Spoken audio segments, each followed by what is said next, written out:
कृष्णा, राधे राधे। आज की कथा में आप सभी भक्तों का हार्दिक स्वागत है। भगवान श्री कृष्ण और श्रीमती राधा रानी की कृपा सदैव आप और आपके समस्त परिवार पर बनी रहे। और अब भगवान श्री विष्णु का ध्यान करके आज की पावन कथा का प्रारंभ करते हैं। नारद जी ने कहा, हे देवेश्वर, आपकी कृपा से मुझे परम पवित्र उत्तम ब्राह्मण का परिचय तो मिल गया। अब जिस प्रकार मैं कर्म से अधम ब्राह्मण को भी पहचान सकूं, वह भी बात बता दीजिए। तब ब्रह्मा जी बोले, बेटा, जो 10 प्रकार के स्नान, संध्योपासन और तर्पण आदि नहीं करता, जिसमें इंद्रिय संयम का अभाव है, वही अधम ब्राह्मण है। जो देवताओं की पूजा, व्रत, वेद विद्या, सत्य, शौच, योग, ज्ञान तथा अग्निहोत्र का त्यागी है, वह भी ब्राह्मणों में अधम ही है। महर्षियों ने ब्राह्मणों के लिए 5 प्रकार के स्नान बताए हैं: आग्नेय, वारुण, ब्राह्म, वायव्य और दिव्य। संपूर्ण शरीर में भस्म लगाना आग्नेय स्नान है। जल से जो स्नान किया जाता है उसे वारुण स्नान कहते हैं। आपो हीवा इत्यादि ऋचाओं से जो अपने ऊपर अभिषेक किया जाता है वह ब्राह्म स्नान है। शरीर पर हवा से उड़कर जो गौ के चरणों की धूलि पड़ती है उसे वायव्य स्नान माना गया है। तथा धूप रहते हुए जो आकाश से जल की वर्षा होती है उसे नहाने को दिव्य स्नान कहते हैं। उपर्युक्त वस्तुओं के द्वारा मंत्र पाठ पूर्वक स्नान करने से तीर्थ स्नान का फल प्राप्त हो जाता है। तुलसी के पत्ते से लगा हुआ जल, शालिग्राम शिला को नहलाया हुआ जल, गौओं के सींग से स्पर्श कराया हुआ जल और ब्राह्मण का चरणोदक तथा मुख्य गुरुजनों का चरणोदक, ये पवित्र से भी पवित्र माने गए हैं, ऐसा स्मृतियों का कथन है। इन 5 तरह के जल से मस्तक पर अभिषेक करना पुनः 5 प्रकार का स्नान है। इस तरह पहले के 5 स्नानों के साथ मिलकर यह 10 प्रकार के स्नान बताए गए हैं। त्याग, तीर्थ स्नान, यज्ञ, व्रत और होम आदि के द्वारा जो फल मिलता है वही फल धीर पुरुष उपर्युक्त स्नानों से प्राप्त कर लेता है। जो प्रतिदिन पितरों का तर्पण नहीं करता वह पितृघातक है, उसे नरक में जाना पड़ता है। संध्या नहीं करने वाला द्विज ब्रह्म हत्यारा है। जो ब्राह्मण मंत्र, व्रत, वेद विद्या, उत्तम गुण, यज्ञ और दान आदि का त्याग कर देता है वह अधम से भी अधम है। मंत्र और संस्कार से हीन, शौच और संयम से रहित, बलि वैश्व किए बिना ही अन्न भोजन करने वाले, दुरात्मा, चोर, मूर्ख, सब प्रकार के धर्मों से शून्य, कुमार्गगामी, श्राद्ध आदि कर्म न करने वाले, गुरु सेवा से दूर रहने वाले, मंत्र ज्ञान से वंचित तथा धार्मिक मर्यादा भंग करने वाले, ये सभी ब्राह्मण अधम से भी अधम हैं। उन दुष्टों से बात भी नहीं करनी चाहिए, वे सब के सब नरकगामी होते हैं। उनका आचरण दूषित होता है, अतएव वे अपवित्र और अपूज्य होते हैं। जो द्विज तलवार से जीविका चलाते हैं, दास वृत्ति स्वीकार करते हैं, बैलों को सवारी में जोतते हैं, बढ़ई का काम करके जीवन निर्वाह करते हैं, ऋण देकर ब्याज लेते, बालिका और वैश्याओं के साथ व्याभिचार करते, चांडालों के आश्रय में रहते, दूसरों के उपकार को नहीं मानते और गुरु की हत्या करते हैं, वे सबसे अधम माने गए हैं। इनके सिवा दूसरे भी जो आचारहीन, पाखंडी, धर्म की निंदा करने वाले तथा भिन्न भिन्न देवताओं पर दोषारोपण करने वाले हैं, वे सभी द्विज ब्रह्मद्रोही हैं। हे नारद, अधम होने पर भी ब्राह्मणों का कभी भी वध नहीं करना चाहिए, क्योंकि उसको मारने से मनुष्य को ब्रह्म हत्या का पाप लगता है।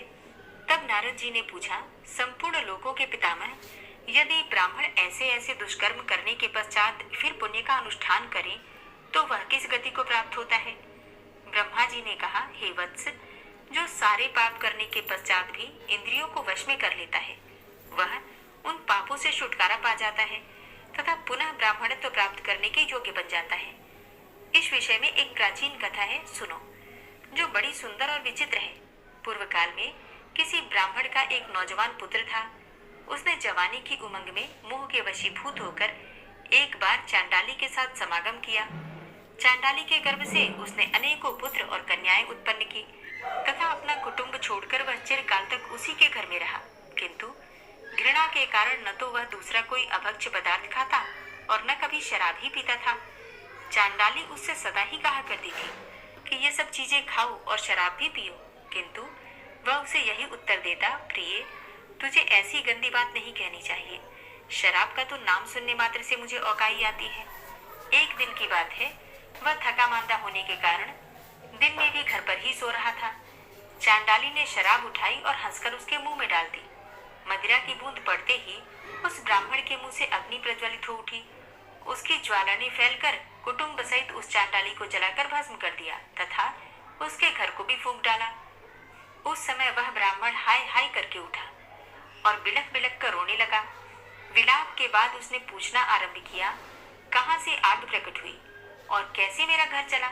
तब आकाशवाणी ने उससे कहा, तुम्हारे ब्रह्म तेज ने चांडाली के घर में आग लगाई है। इसके बाद उसने ब्राह्मण के मुंह में शराब डालने आदि का ठीक ठीक वृतांत कह सुनाया। यह सुनकर ब्राह्मण को बड़ा विस्मय हुआ। उसने इस विषय पर भली भांति विचार करके अपने आप को उपदेश देने के लिए यह बात कही, हे विप्र, तेरा तो तेज ही नष्ट हो गया। अब तू पुनः धर्म का आचरण कर। तदनंतर उस ब्राह्मण ने बड़े बड़े मुनियों के पास जाकर उनसे अपने हित की बात पूछी। मुनियों ने कहा, तू दान धर्म का आचरण कर। ब्राह्मण नियम और व्रतों के द्वारा सब पाप छूट जाते हैं। अतः तू भी अपनी पवित्रता के लिए शास्त्रोक्त नियमों का आचरण कर। चांद्रायण, कृच्छु, तप्त कृच्छु, प्राजापत्य तथा दिव्य व्रतों का बारंबार अनुष्ठान कर। ये व्रत समस्त दोषों का तत्काल शोषण कर लेते हैं। तू पवित्र तीर्थों में जा और वहां भगवान श्री विष्णु की आराधना कर। ऐसा करने से तेरे सारे पाप शीघ्र ही नष्ट हो जाएंगे। पुण्य तीर्थों और भगवान श्री गोविंद के प्रभाव से पाप का क्षय होगा और तू ब्रह्मत्व को प्राप्त होगा। हे तात, इस विषय में हम तुझे एक प्राचीन इतिहास सुनाते हैं। पूर्व काल में जब विंतानंदन गरुण अंडा फोड़कर बाहर निकले, तब नवजात शिशु की अवस्था में ही उन्हें आहार ग्रहण करने की इच्छा हुई। वे भूख से व्याकुल होकर माँ से बोले, माँ, मुझे कुछ खाने को दो। पर्वत के समान शरीर वाले महाबली गरुड़ को देखकर परम सौभाग्यवती माता विंता के मन में बड़ा हर्ष हुआ। वे अपने पुत्र से बोली, बेटा, मुझ में तेरी भूख मिटाने की शक्ति नहीं है। तेरे पिता धर्मात्मा कश्यप साक्षात ब्रह्मा जी के समान तेजस्वी हैं। वे सोन नदी के उत्तर तट पर तपस्या करते हैं। वहीं जा और अपने पिता से इच्छानुसार भोजन के विषय में परामर्श कर। हे तात, उनके उपदेश से तेरी भूख भी शांत हो जाएगी। ऋषि कहते हैं, माता की बात सुनकर मन के समान वेग वाले महाबली गरुड़ जी एक ही मुहूर्त में पिता के समीप जा पहुंचे और वहां प्रज्वलित अग्नि के समान तेजस्वी अपने पिता मुनिवर कश्यप जी को देखकर उन्हें मस्तक झुकाकर प्रणाम किया और इस प्रकार कहा, हे प्रभु, मैं आपका पुत्र हूँ और आहार की इच्छा से आपके पास आया हूँ। भूख बहुत सता रही है। कृपा करके मुझे कुछ खाने को दीजिए, मुझे भोजन दीजिए। कश्यप जी ने कहा, हे वत्स, उधर समुद्र के किनारे विशाल हाथी और कछुआ रहते हैं। वे दोनों बहुत बड़े जीव हैं। उनमें अपार बल है। वे एक दूसरे को मारने की घाल में लगे हुए हैं। तू शीघ्र ही उनके पास जा, उनसे तेरी भूख मिट सकती है। अब अपने पिता कश्यप जी की बात सुनकर महान वेगशाली और विशाल आकार वाले गरुड़ उड़कर वहां गए तथा उन दोनों को नखों से विदीर्ण करके चोंच और पंजों में लेकर विद्युत के समान वेग से आकाश में उड़ चले। उस समय मंदराचल आदि पर्वत उन्हें धारण नहीं कर पाते थे।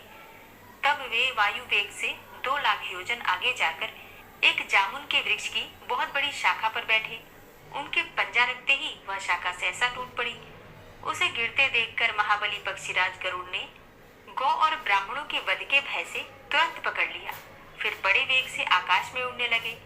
उन्हें बहुत देर से आकाश में मंडराते देखकर भगवान श्री विष्णु मनुष्य का रूप धारण कर उनके पास जा पहुंचे और गरुड़ जी से इस प्रकार बोले, हे पक्षीराज, तुम कौन हो और किस लिए यह विशाल शाखा तथा ये महान हाथी एवं कछुआ लिए आकाश में घूम रहे हो? उनके इस प्रकार पूछने पर पक्षीराज ने नर रूपधारी श्री नारायण से कहा, हे महाबाहो, मैं गरुड़ हूँ। अपने कर्म के अनुसार मुझे पक्षी होना पड़ा है। मैं कश्यप मुनि का पुत्र हूँ और माता विंता के गर्भ से मेरा जन्म हुआ है। देखिए, इन बड़े बड़े जीवों को मैंने खाने के लिए पकड़ रखा है। वृक्ष और पर्वत कोई भी मुझे धारण नहीं कर पाते। अनेकों योजन उड़ने के बाद मैं एक विशाल जामुन का वृक्ष देखकर इन दोनों को खाने के लिए उसकी साख पर बैठा था, किंतु मेरे बैठते ही वह भी सहसा ही टूट गई। अतः सहस्त्रों ब्राह्मणों और गौओं के वध के डर से इसे भी लिए डोलता हूँ। अब मेरे मन में बड़ा विषाद हो रहा है कि क्या करूं, कहाँ जाऊं और कौन मेरा वेग सहन करेगा। गरुड़ जी की दुख भरी कथा सुनकर श्री विष्णु भगवान बोले, अच्छा, मेरी बाह पर बैठकर तुम इन दोनों हाथी और कछुए को खाओ। गरुड़ ने कहा, बड़े बड़े पर्वत भी मुझे धारण करने में असमर्थ हो रहे हैं, फिर तुम मुझ जैसे महाबली पक्षी को कैसे धारण कर सकोगे? भगवान श्री नारायण के सिवा दूसरा कौन है जो मुझे धारण कर सके? तीनों लोकों में कौन ऐसा पुरुष है जो मेरा भार सह लेगा? श्री विष्णु बोले, हे पक्षी श्रेष्ठ, बुद्धिमान पुरुष को अपना कार्य सिद्ध करना चाहिए।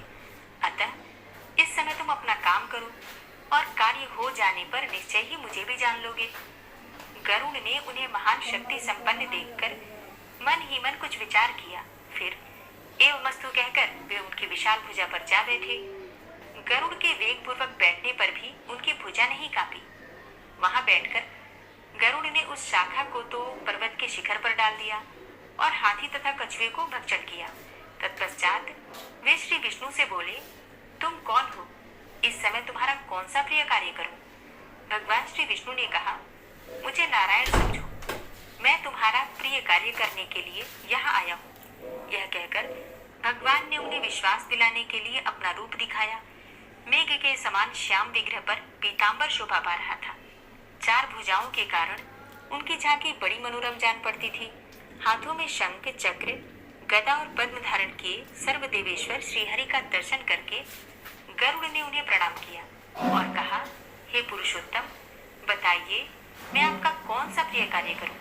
श्री विष्णु बोले, हे सखे, तुम बड़े शूरवीर हो, अतः हर समय मेरा वाहन बने रहो।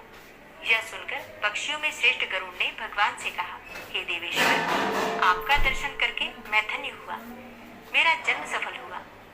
प्रभु, मैं माता पिता से आज्ञा लेकर आपके पास आऊंगा।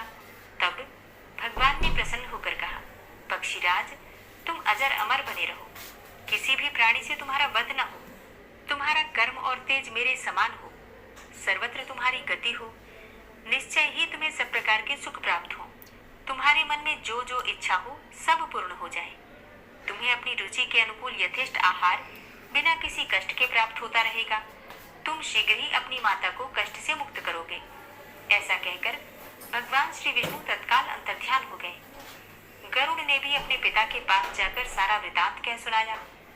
गरुड़ का वृतांत सुनकर उनके पिता महर्षि कश्यप मन ही मन बहुत प्रसन्न हुए और अपने पुत्र से इस प्रकार बोले, हे खगश्रेष्ठ, मैं धन्य हूँ, तुम्हारी कल्याणमयी माता भी धन्य है। माता की कोख तथा यह कुल जिसमें तुम्हारे जैसा पुत्र उत्पन्न हुआ सभी धन्य है। जिसके कुल में वैष्णव पुत्र उत्पन्न होता है वह धन्य है।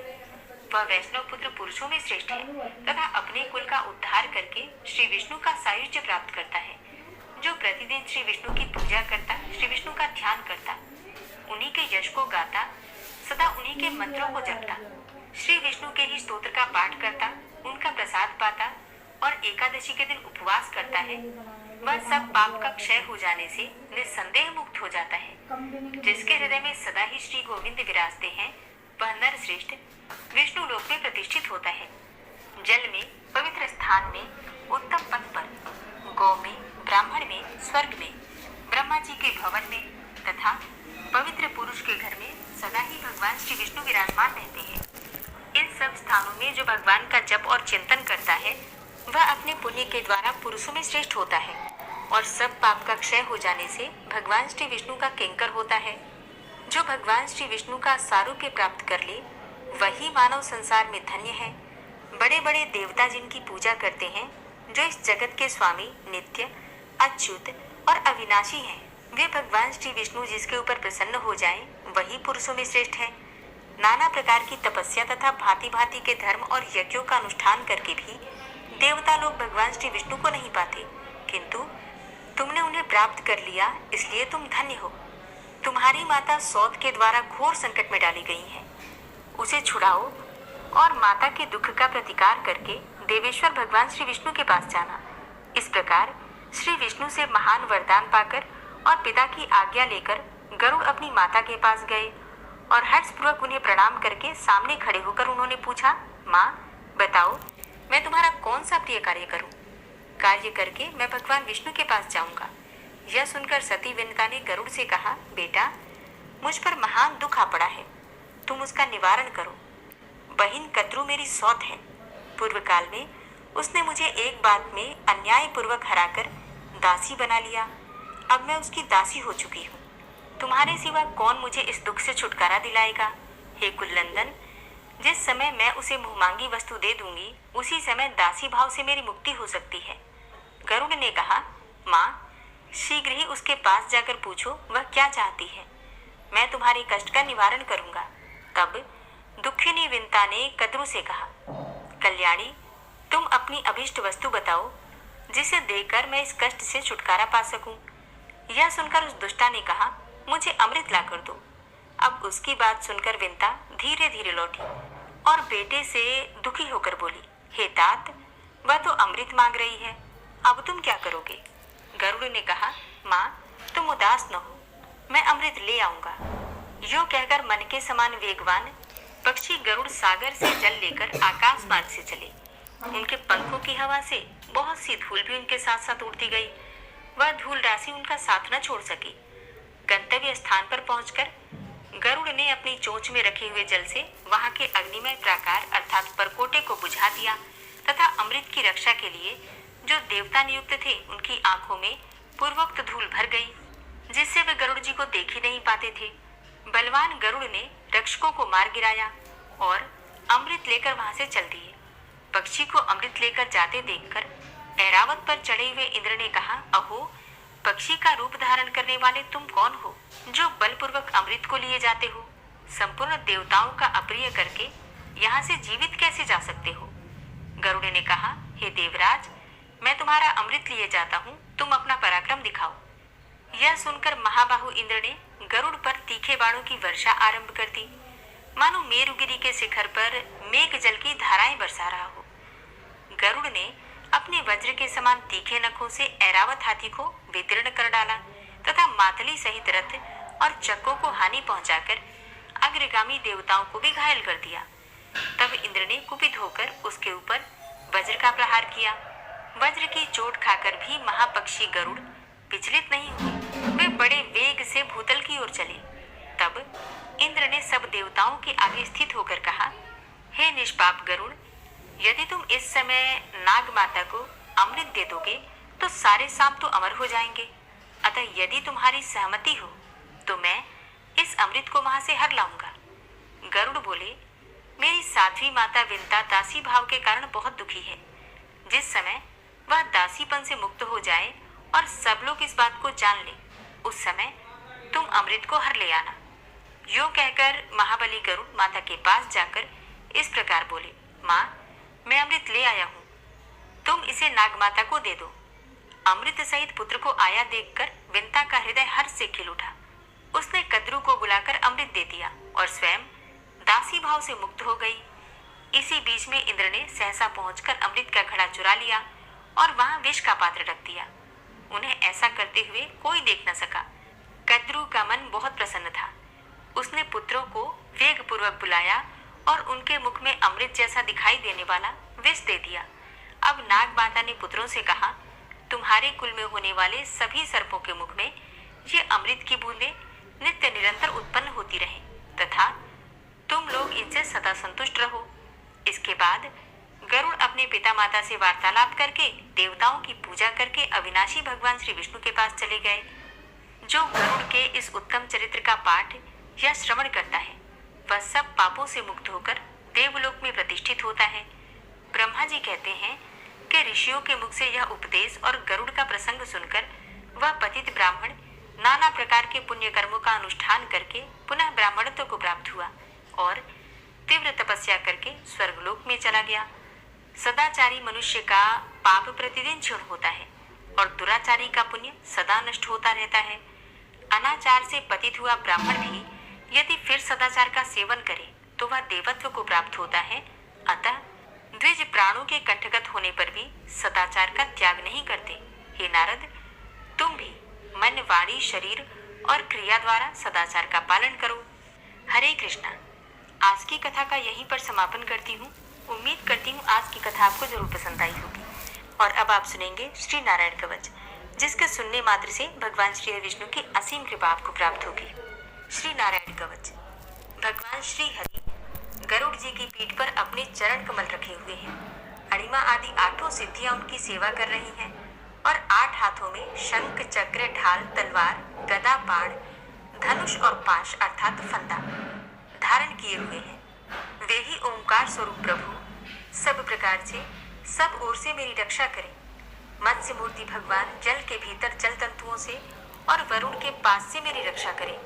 माया से ब्रह्मचारी रूप धारण करने वाले वामन भगवान स्थल पर और विश्व रूप श्री त्रिविक्रम भगवान आकाश में मेरी रक्षा करें। जिनके घोर अट्टहास करने पर सब दिशाएं गूंज उठी थी और दैत्य पत्नियों के गर्भ गिर गए थे, वे दैत्य युद्धपतियों के शत्रु भगवान नृसिंह किले, जंगल, रणभूमि आदि विकट स्थानों में मेरी रक्षा करें। अपनी दाढ़ों पर पृथ्वी को उठा लेने वाले यज्ञ मूर्ति वाराह भगवान मार्ग में, परशुराम जी पर्वतों के शिखरों पर और लक्ष्मण जी के सहित भरत के बड़े भाई भगवान रामचंद्र प्रवास के समय मेरी रक्षा करें। भगवान नारायण मारण, मोहन आदि भयंकर अभिचारों और सब प्रकार के प्रमादों से मेरी रक्षा करें। ऋषि श्रेष्ठ नर गर्भ से, योगेश्वर भगवान दत्तात्रेय योग के विघ्नों से और त्रिगुणाधिपति भगवान कपिल कर्म बंधन से मेरी रक्षा करें। परम ऋषि सनत कुमार कामदेव से, हयग्रीव भगवान मार्ग में चलते समय देव मूर्तियों को नमस्कार आदि न करने के अपराध से और देवर्षि नारद सेवा अपराधों से और भगवान कच्छप सब प्रकार के नरकों से मेरी रक्षा करें। भगवान धन्वंतरी कुपथ्य से, जितेंद्र भगवान ऋषभ देव सुख दुख आदि भयदायक द्वंद्वों से, यज्ञ भगवान लोकापवाद से और बलराम जी मनुष्यकृत कष्टों से और श्री शेष जी क्रोधवश नामक सर्पों के गणों से मेरी रक्षा करें। भगवान श्री कृष्ण द्वैपायन व्यास जी अज्ञान से तथा बुद्धदेव पाखंडियों से और प्रमाद से मेरी रक्षा करें। धर्म रक्षा करने वाले महान अवतार धारण करने वाले भगवान कल्कि पाप बहुल कली काल के दोषों से मेरी रक्षा करें। प्रातः काल भगवान केशव अपनी गदा लेकर, कुछ दिन चढ़ जाने पर भगवान गोविंद अपनी बांसुरी लेकर और दोपहर के पहले भगवान नारायण अपनी तीक्ष्ण शक्ति लेकर और दोपहर को भगवान विष्णु चक्रराज सुदर्शन लेकर मेरी रक्षा करें। तीसरे पहर में भगवान मधुसूदन अपना प्रचंड धनुष लेकर मेरी रक्षा करें और सायंकाल में ब्रह्मा आदि त्रिमूर्तिधारी माधव, सूर्यास्त के बाद ऋषिकेश, अर्धरात्रि के पूर्व तथा अर्धरात्रि के समय अकेले भगवान पद्मनाभ मेरी रक्षा करें। रात्रि के पिछले प्रहर में श्रीवत्स लांछन श्री हरि, उषा काल में खड्गधारी भगवान जनार्दन और सूर्योदय से पूर्व श्री दामोदर और संपूर्ण संध्याओं में काल मूर्ति भगवान विश्वेश्वर मेरी रक्षा करें। हे सुदर्शन, आपका आकार चक्र रथ के पहिए की तरह है। आपके किनारे का भाग प्रलयकालीन अग्नि के समान अत्यंत तीव्र है।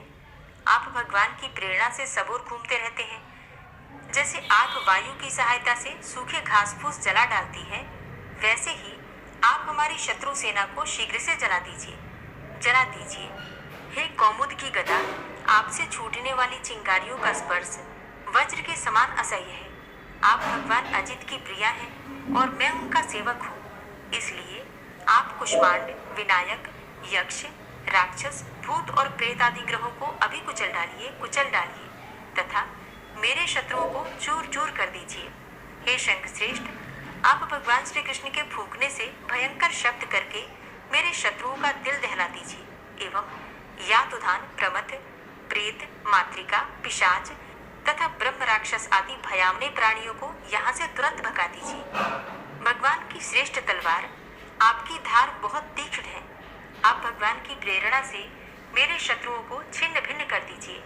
भगवान की प्यारी ढाल, आप में सैकड़ों चंद्राकार मंडल हैं। आप पाप दृष्टि, पापात्मा शत्रुओं की आंखें बंद कर का दिल दहला दीजिए एवं यातुधान, प्रमथ, प्रेत, मातृका, पिशाच तथा ब्रह्म राक्षस आदि भयावने प्राणियों को यहाँ से तुरंत भगा दीजिए। भगवान की श्रेष्ठ तलवार, आपकी धार बहुत तीक्ष्ण है। आप भगवान की प्रेरणा से मेरे शत्रुओं को छिन्न भिन्न कर दीजिए। भगवान की प्यारी ढाल, आप में सैकड़ों चंद्राकार मंडल हैं। आप पाप दृष्टि, पापात्मा शत्रुओं की आंखें बंद कर दीजिए और उन्हें सदा के लिए अंधा बना दीजिए।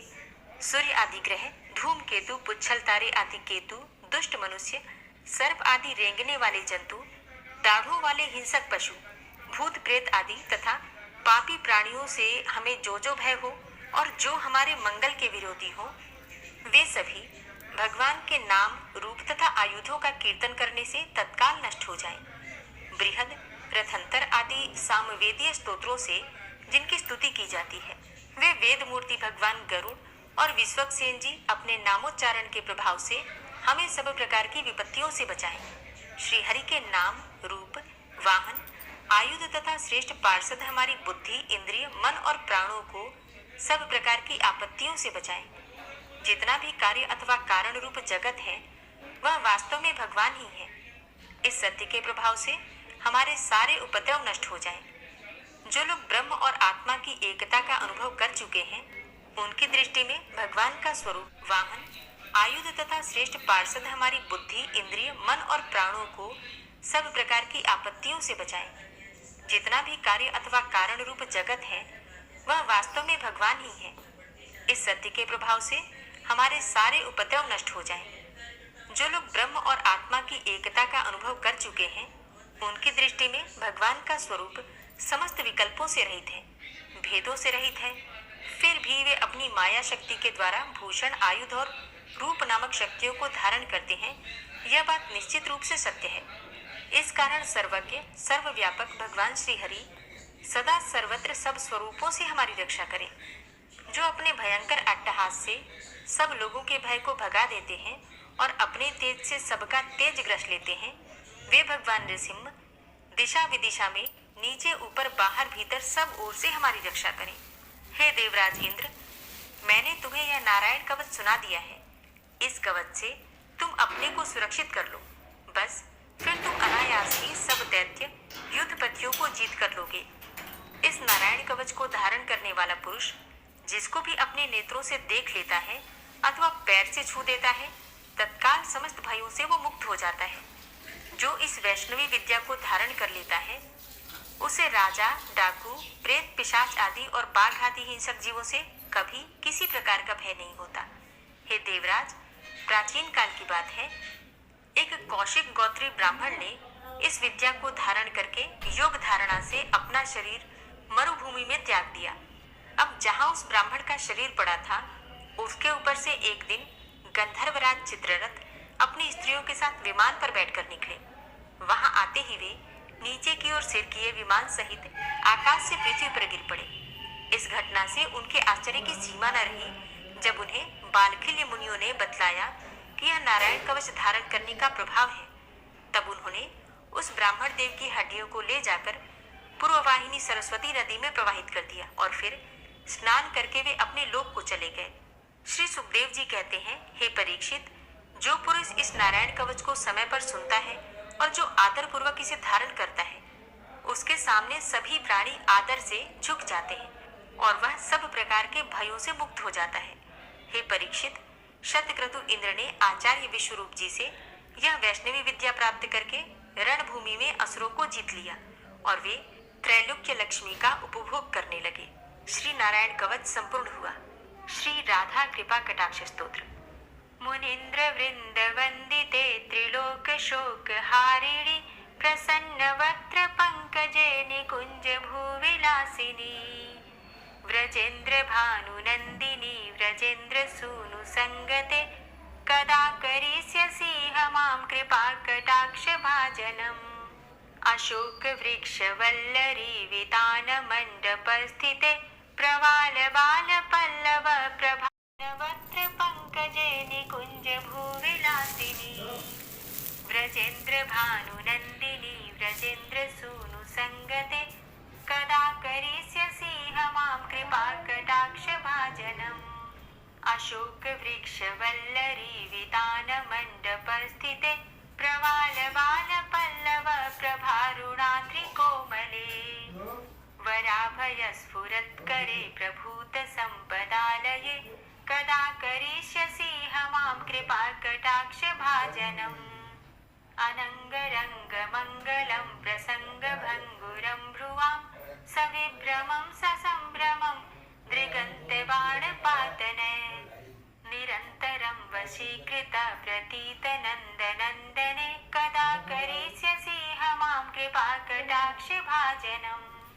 तदित्सुवर्ण चंपक प्रदीप्त गौर विग्रहे मुख प्रभा परास्त कोटि सारदेन्दु मंडले विचित्र चित्र संचरत् चकोर शावलोचने कदा करिष्यसि मां कृपा कटाक्ष भाजनम् मदोन्मदादि यौवने प्रमोदमान मंडिते प्रियानुराग रंजिते कला विलास पंडिते अनन्य धन्य कुंज राज्य काम केलि कोविदे कदा करिष्यसि मां कृपा कटाक्ष भाजनम् अशेष हाव भाव धीर हीर हार भूषिते प्रभूत शात कुंभ कुंभ कुंभि कुंभ सुस्तनि प्रशस्त मंद हास्य चूर्ण पूर्ण सौख्य सागरे कदा करिष्यसि मां कृपा कटाक्ष भाजनम् मृणाल वाल वल्लरी तरंग रंग दौर्लते लताग्रलास्य लोल नील लोचनावलोकने ललल्लुलन् मिलन् मनोज्ञ मुग्ध मोहिनाश्रिते कदा करिष्यसि मां कृपा कटाक्ष भाजनम् सुवर्ण मल्लिकाञ्चित त्रिरेख कम्बुकण्ठगे त्रिसूत्र मङ्गली गुण त्रिरत्न दीप्ति दीधिते गुण त्रिरत्न दीप्ति दीधिते सलोल नील कुन्तल प्रसून गुच्छ गुंफिते कदा करिष्यसि मां कृपा कटाक्ष भाजनम् नितम्ब बिम्ब लम्बमान पुष्प मेखला गुणे प्रशस्त रत्न किंकिणी कलाप मध्य मंजुले करीन्द्र शुंड दंडिकावरोह शोभ गोरुके कदा करिष्यसि मां कृपा कटाक्ष भाजनम् अनेक मंत्रनाद मंजुनूपुरारवस्खलत् समाज राजहंस वंश निक्वणाति गौरवे विलोल हेम वल्लरी विडम्बि चारु चंक्रमे कदा करिष्यसि मां कृपा कटाक्ष भाजनम् अनंत कोटि विष्णुलोक नम्र पद्मजार्चिते हिमाद्रिजा पुलोमजा विरिञ्चिजा वरप्रदे अपार सिद्धि रिद्धि दिग्ध सत्पदांगुली नखे कदा करिष्यसि मां कृपा कटाक्ष भाजनम् मखेश्वरी क्रियेश्वरी स्वधेश्वरी सुरेश्वरी त्रिवेद भारतीश्वरी प्रमाण शासनेश्वरी रमेश्वरी क्षमेश्वरी प्रमोद काननेश्वरी व्रजेश्वरी व्रजाधिपे श्रीराधिके नमोस्तुते इतीममद्भुतं स्तवं निशम्य भानुनन्दिनी करोतु सन्ततं जनं कृपाकटाक्ष भाजनम् भवेत्तदैव संचित त्रिरूप कर्म नाशनम लभेत्तदा। जय जय श्री राधे, जय जय श्री राधे। उम्मीद करती हूँ आज की कथा आपको जरूर पसंद आई होगी।